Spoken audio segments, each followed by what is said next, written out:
Hey guys, it's Luke, and today I'm bringing you a Zamorak boss guide for the mid-leveled RuneScapian. So, in terms of requirements to get to the Gold Wars dungeon, you will need 60 strength or 60 agility, 70 constitution to get into the Zamorak stronghold, and to have completed the Edgar's Ruse quest. Now, in terms of levels, I would recommend that you should have 70 attack, 70 strength, 70 defense, 43 pair, also 52 or 67 summoning is very helpful.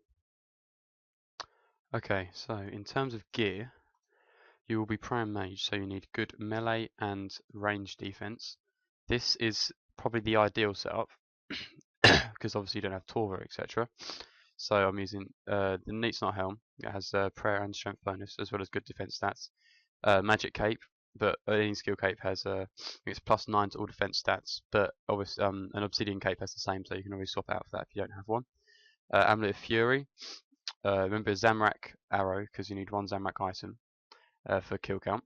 Abyssal Whip, Defender, obviously full bandos, Dragon Boots, Chromancer Gloves 10, and a Berserker Ring. If you don't have the money for this gear, you can also swap it out with this one. Now this is just full Torags for the defense bonuses. As you're not wearing bandos, you have to get a bandos item, so I'm using bandos boots, Ring of Wealth, Amulet of Glory, and then Obsidian Cape, which I said is the same as a 99 cape. Okay, so that's your basic setup if you are not tanking. If you are tanking, you need a bit of mage defense, as you have to pray melee. So you need mage and range defense. So I've swapped it out for a K'ril's top here. You can also use a royal top, royal d'hide top, except I don't have the level, so that's why I'm showing you a K'ril's in the example. And yeah, that's that. Okay, so now you have your gear set up. It's now time to do the inventory setup. So first I have my Dragon Claws. You could use a DDS or a Armored God Sword, but this is my personal preference. Then you have 3 super strength flasks and 3 super attack flasks. I would say use flasks, so it means longer trips, and you don't need to worry about super defense, because the Saradomin Brews boosts your defense more than the super defense does anyway. Then this is you have to remember this, anti-poison flask. You might not need doses. If your tank knows what he's doing, then you won't need to actually use it, but it's always good to have just in case. Then 2 prayer renewal flasks. Depending on how long you're going to stay is how many flasks you take. 1 flask will last you half an hour, so if you're going for 2 hours, bring 4, etc. Then I have half and half of the rest of my invent with super restores and Saradomin Brews, along with house teleports just in case, and obviously when you need to leave the dungeon. A bunyip pouch and a spare war tortoise. A spare war tortoise is also very, very helpful, as your tortoise only lasts, I think it's 33 minutes, so it will run out at some point. Inside my tortoise, I have brews and restores on a ratio of 2 to 1, because you need more brews than you do restores. Sometimes you might not use all these supplies. You can hand them out to your team, or if you don't want to waste money, you can just obviously teleport out and bank them. Well, you'll learn in time how many you need. Okay. Okay, so next thing you need to worry about is getting to the God Wars dungeon. So first off, you need to teleport to Trollheim, which requires 61 magic, and it requires 2 fire runes and 2 lore runes. However, bring double that, and I'll show you why now. So obviously it uses runes to teleport there, so you lose an inventory spot. So when you get there, drop a Saradomin Brew, teleport to the lodestone nearest the bank, which I believe is Lunar Isles. That's the one I use anyway. And then you go to the Lunar Isles bank, take out another Saradomin Brew in the one you just dropped place. This way, when you teleport back, you will have an extra invent space from the runes that have now disappeared, and you will be able to pick that Sara Brew up, and you will have a full invent. I didn't say in the last clip that I would leave a gap there. This is so that when you Dragon Claw spec, you don't have to drop a restore or a brew, which can be quite annoying. So there we go, to pick it up, and that's it. So now, in terms of getting there, you need to run down here. You don't have to use the agility shortcuts. I am going to, because I have the required agility level. I will put in an annotation what agility level you do need for this, but I do not believe it's too high. So you climb down the cliff face, climb down the next one. If not, it would just you'll bring your character around this way.